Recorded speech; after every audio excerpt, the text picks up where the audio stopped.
I moved to Beckley 3 years ago, actually this December, and knew nothing about West Virginia except for that West Virginia got a lot of the same jokes that my home state got, Tennessee, when I was growing up. So for me, it was like being back home again, but not being at home. And a lot was pretty normal the first year. For me, my kids were young, and so homeschooling really was just play. And then, oh man, this is, sorry. So I'm gonna try to start with a clearer picture. I have known that I was gay since I was in the 7th grade, at the very least. And I remember the day that I fell in love. I knew that I absolutely loved one of my very good friends. I'd been raised to believe that that was wrong and that there was something wrong with me. And so I spent my entire life wearing this shell of a body that I was constantly trying to make everyone around me happy. Married 2 different men, and I subsequently now have the most amazing set of twin children that I could have possibly hoped for, and they really saved my life. So that was kind of my first step into realizing that I'm a mother now, and I don't want my children to grow up the way that I did, being forced into very distinct pink and blue categories. I don't fit in either. November of 2016, my mental health just got to me. And I was like, I can't live this lie anymore. And so I finally had the courage to come out. My children and roller derby, both, it just was like everything was falling into place, and that was the final piece. I really was not even afraid of anything, and everyone would say to me, aren't you worried about the safety of you and your children? And I'm like, why do I have any, I can't pinpoint a specific change in why I just woke up one day and I was like, I'm not scared of this anymore. So one of the things that I had trouble with was finding housing on my own. And that's when it started setting in, that me being loud and proud, as everyone would joke with me about, that's when it started really setting in that, wow, this is a big deal. I lived with a really great friend of mine for a few months, my kids and I did, and then I found a place, and I thought, okay, we're good. We're gonna get settled in. And March of this year,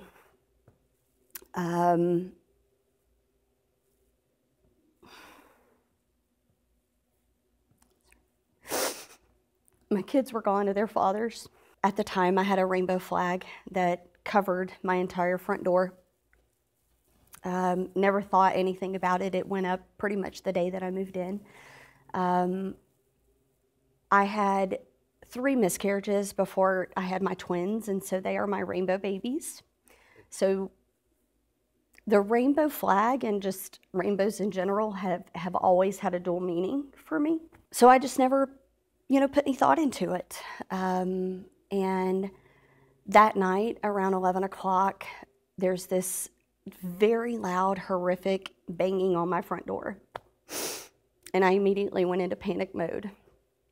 And I thought I had heard someone outside for just a little bit. I had pea gravel in the flower beds out front. And I managed to peek out the door, and there are two people hiding, like, not in my direct line of sight, you know, like if I had opened the door. I realized in that moment that I had not locked my front door. So I very quickly locked the door, and I grabbed my phone and I hid in my bathroom. And it was the only door in the whole house that had a lock on it. So I knew that if they somehow got through my front door, that was one more door. I'm not a weapon person, and so it was literally like fight or flight mode, and I called 911, and they were very blasé about it. And it never even dawned on me in that moment why this would have happened. There were a million different stories that my mind created. So the following week, I went to open skate at the skating rink, and my children's father, when he came to pick them up, he had gotten in really late, so they just stayed. He stayed there that night, and I went to the skating rink to do open skate like I had done many Fridays before.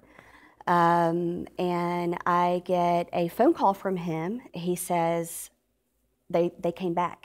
The cops just left, and he tells me everything. And he actually was already kind of prepared because it had been the previous Saturday. So it was like if it was going to happen, I was still on alert. And he said he heard him outside for a while. Everything was turned off in the house. And he said as they stepped on the porch and they started banging on the door, they screamed, "You need to get your gay rainbow flag loving ass out of this neighborhood. You're not welcome here." My children were there.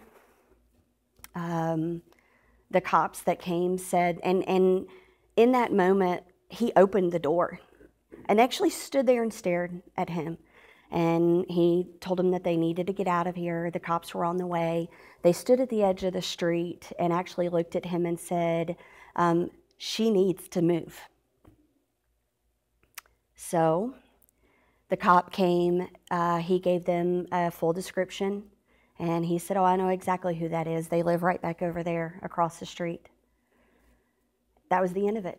I could never get a police report. So I was so paranoid for weeks after that. I have friends that know people with the state troopers and with the Raleigh County Sheriff's Department. They tried to get information. No one could tell me anything. And that changed everything for me.